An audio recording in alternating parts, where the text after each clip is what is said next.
Hello everyone, welcome to KV teachers guild. So बच्चों, अभी हम डिस्कस करेंगे 9th क्लास साइंस का एक क्वेश्चन पेपर। ये सेशन 2022 टू 23 के एनुअल एग्जाम का एक सैम्पल पेपर है जो केवीएस ने इशू किया है for Kendriya Vidyalaya students. And first is section A, जिसमें 20 मल्टीपल चॉइस क्वेश्चन होंगे। The molecular formula of potassium nitrate is, potassium nitrate का मॉलिक्यूलर फॉर्मूला है कि NO3। Next, sclerenchyma tissue are long, narrow and thicken due to, sclerenchyma tissues long होते हैं, narrow होते हैं, thick wall होती है due to the presence of lignin. What does the slope of the time distance time graph give, distance time graph से हमें पता लगता है speed of an object. The solid which undergoes sublimation is, sublimation मतलब कोई भी solid substance बिना liquid form में कन्वर्ट हुए सीधा गैशियस फॉर्म में कन्वर्ट होता है, तो ये शो करेगा naphthalene. The law of gravitation describes the gravitational force between, law of gravitation gravitational force को शो करता है किन्हीं भी दो बॉडीज के बीच में having some mass. Next is the sum of kinetic energy plus potential energy equals to, ये इक्वल होता है मैकेनिकल एनर्जी के। Non uniform compositions of solution called blank solutions, ऐसे सोल्यूशन जिनमें नॉन यूनिफॉर्म कॉम्पोजिशंस हो उनको हम बोलते हैं heterogeneous solutions. Which of the following in the figure, इनमें से कौन सा फिगर डज नॉट रिप्रेजेंट नहीं करता है बोर्स मॉडल ऑफ एटम को करेक्टली। तो बोर्स मॉडल के अकॉर्डिंग जो फर्स्ट आपका शेल है उसमें मैक्सिमम 2 इलेक्ट्रॉन्स हो सकते हैं और सेकंड में मैक्सिमम 8, क्योंकि सेकंड बना है तो मतलब फर्स्ट में 2 ही होंगे। पहले फर्स्ट को चेक करते हैं, 2 है। एक तो ये नहीं है क्योंकि इसमें 4 इलेक्ट्रॉन्स हैं, बाकी तीनों करेक्ट है। अभी सेकेंड शेल को देखते हैं, 1 2 3 4, 8 से कम है 1, अच्छा ये तो वैसे इनकरेक्ट है, 1 2 3 4 5 6 7, ठीक है 1 2 3 4 5 6 7 8 9, ये भी इनकरेक्ट है। So second and fourth correct नहीं है, नहीं रिप्रेजेंट करते Bohr's model of an atom को, second and fourth. C option is correct. Next is visually impaired students के लिए हैं जो देख नहीं सकते इस फिगर को। The mass number of the element is, element का मास नंबर होता है प्रोटॉन्स और न्यूट्रॉन्स का sum, second option is correct. Next is blank coined the term cell, cell term किसने सबसे पहले यूज की थी, Robert Hooke. Next, in plants blank tissues conduct food and water from one part of the plant to the other, food और water को conduct करते हैं xylem and phloem जो कि है vascular tissues.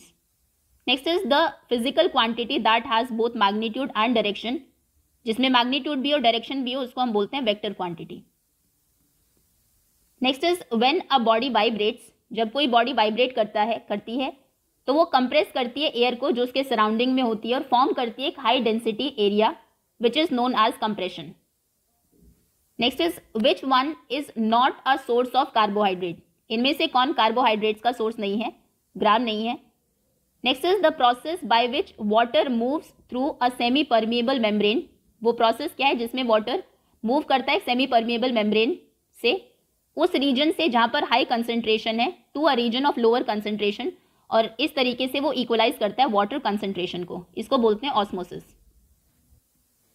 Next is a goalkeeper in a football game pulls his hand backward after holding the ball shot at the goal. Football में जो goalkeeper है वो अपने हैंड्स को बैकवर्ड पीछे की तरफ पुल करता है जब वो बॉल को होल्ड करता है जो शॉट की गई है गोल की तरफ। This enables the goalkeeper to, ये इनेबल करता है गोलकीपर को डिक्रीज करने के लिए rate of change of momentum, momentum अगर कम होगा तो कम प्रेशर आएगा उसके हैंड्स पर। Next is poultry farming is undertaken to raise following, poultry farming में किसको रेज करने के लिए अंडरटेक की जाती है, egg production, feather production, chicken meet, milk production नहीं। सो इसमें फर्स्ट एंड थर्ड करेक्ट है, ए option is correct. PW set is back, physics वाला स्कॉलरशिप कम एडमिशन टेस्ट आ चुका है फॉर क्लास, तो इसमें फर्स्ट एंड थर्ड करेक्ट है, ए option is correct. Now next 17 to 20 जो क्वेश्चंस हैं वो असर्शन और रीजन के हैं। ए ऑप्शन आप लगाएंगे अगर दोनों करेक्ट है, असर्शन भी और रीजन भी, और आर करेक्टली एक्सप्लेन करता है ए को। बी अगर दोनों करेक्ट है लेकिन आर करेक्टली एक्सप्लेन नहीं करता, if A true B false, A false B true. Okay, assertion है plasma membrane is also known as selectively permeable membrane, true है बिल्कुल। रीजन ये है बिकॉज प्लाज्मा मेम्ब्रेन अलाउ करती है और परमिट करती है to entry and exit of some material in and out of the cell. ये बिल्कुल सही है, प्लाज्मा मेम्ब्रेन सेमी परमिएबल है, सेलेक्टिवली परमिएबल है, क्योंकि कुछ जो मटेरियल्स हैं वो उसको अलाउ करती है एंट्री और एग्जिट के लिए। तो असर्शन भी करेक्ट है, रीजन भी करेक्ट है, और असर्शन रीजन अच्छे से एक्सप्लेन करता है, मतलब करेक्ट एक्सप्लेनेशन है असर्शन की। A option is correct. Next is assertion है sugar and salt both are easily dissolve in water. Correct है, शुगर और सॉल्ट दोनों ही आसानी से डिजॉल्व हो जाती है पानी में। रीजन है sugar and salt are solid hence they are easily dissolve. ऐसा नहीं है सभी सॉलिड चीजें डिजॉल्व नहीं होती, आयरन भी सॉलिड है, तो सॉलिड होना रीजन नहीं है। इसका रीजन ये है क्योंकि जो मॉलिक्यूलर स्पेस होता है वाटर में उसमें वो इजीली फिट हो जाते हैं दोनों। तो आर तो रॉन्ग है, आर फॉल्स है और एक ट्रू है। C option is correct. Next is if the net external force on the body is zero then its acceleration is zero. F force equal होता है एम ए के, mass into acceleration. तो अगर force zero होगा, zero equals to M A, तो acceleration भी zero by M zero ही हो जाएगा।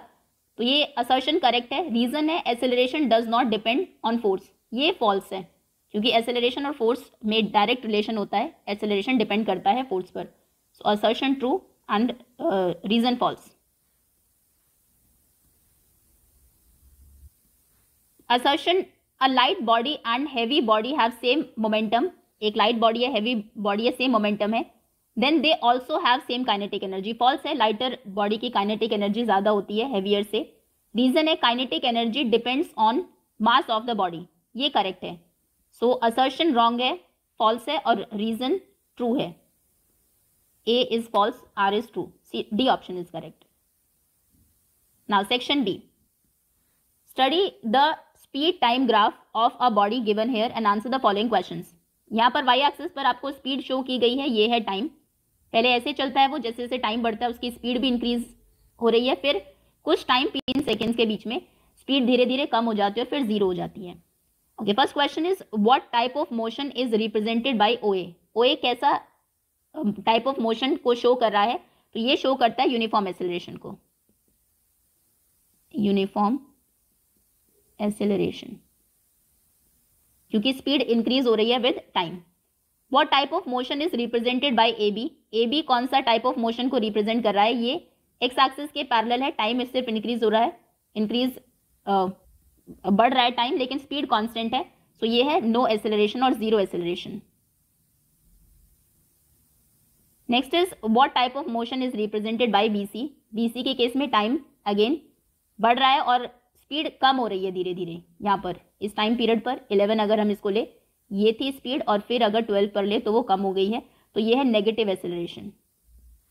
Next is find out acceleration of the body. Body का एक्सेलरेशन हम फाइंड करेंगे जब है उसमें, यानी कि पॉजिटिव एक्सेलरेशन है ओ ए के केस में। तो टाइम है यहाँ पर 4 सेकेंड और स्पीड है 6, सो एक्सेलरेशन होगा 6/4। 4 1 is 4.20, 20 5 are 20, 1.5 मीटर पर second square. Next visually impaired students के लिए है, सिंस वो पिक्चर नहीं देख सकते। Distinguish between speed and velocity. So speed is defined as the distance travelled by a body in a given interval of time. Given time interval में कोई body कितना डिस्टेंस ट्रैवल करती है उसे हम बोलते हैं उसकी speed. And velocity, it is defined as the displacement of a body in a given interval of time. Given interval of time में उस बॉडी का डिस्प्लेसमेंट कितना है उसे हम बोलेंगे उसकी वेलोसिटी। स्पीड एक स्केलर क्वांटिटी है, वेलोसिटी एक वेक्टर क्वांटिटी है। स्पीड इक्वल होता है डिस्टेंस बाय टाइम के, वेलोसिटी इक्वल होती है डिस्प्लेसमेंट बाय टाइम के। स्पीड पॉजिटिव हो सकती है या फिर जीरो हो सकती है, जबकि वेलोसिटी पॉजिटिव भी हो सकती है, जीरो और नेगेटिव भी हो सकती है। Next is identify the dispersed phase and dispersing medium in the following collides.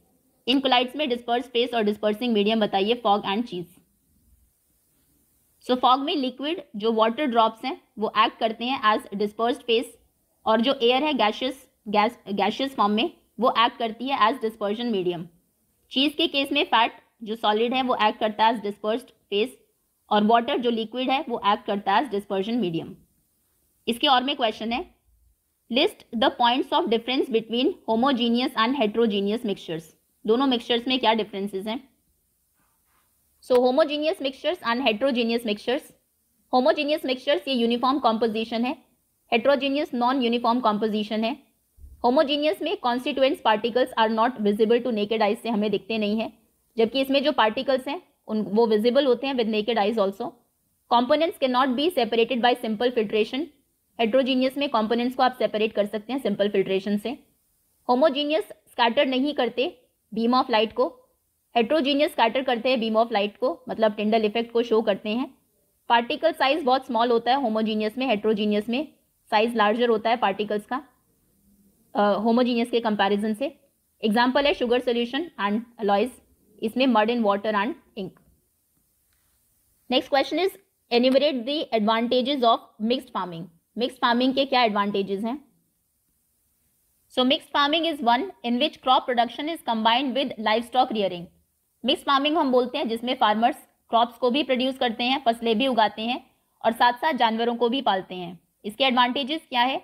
ये इन्हांस करता है productivity of the farmland, increase करता है पर कैपिटा प्रॉफिटेबिलिटी, और दोनों ही फार्मिंग और लाइव स्टॉक्स एक दूसरे को कॉम्प्लीमेंट करते हैं। फॉर एग्जाम्पल, जो क्रॉप्स उगेगी फार्मिंग में उससे वो एनिमल्स को फीड कर सकता है और दूसरी तरफ एनिमल्स सप्लाई कर सकते हैं manure to the crop, so it reduce the need and cost of fertilization and animals feed. Reduce करता है dependency on external inputs. Next is write the main functions of cell wall. Cell wall के क्या main functions हैं? So the main functions of the cell wall is to provide structural strength and support. ये structural strength देता है और support देता है cell को, and also provide a semi permeable surface देता है for molecules to pass in and out of the cell, ताकि मॉलिक्यूल्स अंदर आ सके बाहर जा सके सेल के। Next is what are longitudinal waves. Longitudinal waves क्या है and give two examples. So a longitudinal wave is a wave in which the particles of the medium के जो पार्टिकल्स हैं वो वाइब्रेट करते हैं in the same direction as the propagation of the wave. Examples tsunami waves and sound waves.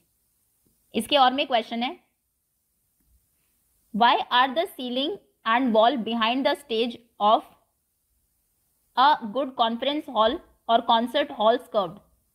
किसी अच्छे concert hall या फिर कॉन्फ्रेंस हॉल के जो पीछे की सीलिंग या वॉल होती है वो कर्व्ड क्यों होती है? So ceilings and walls behind the stage of good conference halls और concert halls made curved so that sound after reflection, reflection के बाद जो साउंड है वो पहुंचे to all the corners of the hall, hall के सभी कॉर्नर्स में, and the whole audience, to the whole audience, सभी ऑडियंस के पास तक। Next question is what is meant by composite fish culture. Composite fish culture का क्या मतलब है and what is the basis of selecting the different species of fish. क्या base है सेलेक्ट करने का उसमें डिफरेंट स्पीशीज ऑफ फिश को? So composite fish culture is a method of rearing 5 to 6 varieties of fish species in a single pond. एक ही pond में 5 से 6 varieties की फिश को रेयर करने को बोलते हैं composite fish culture। और इसमें जो 5-6 स्पीशीज हैं ये सेलेक्ट की जाती है इन सच अ वे, इस तरीके से या फिर इस बेसिस पर, that they should not compete with other for food, दूसरे के साथ वो खाने में कॉम्पिटिशन। दैट्स ऑल स्टूडेंट्स, ये था 9th क्लास साइंस का एक question paper. Thank you so much for watching.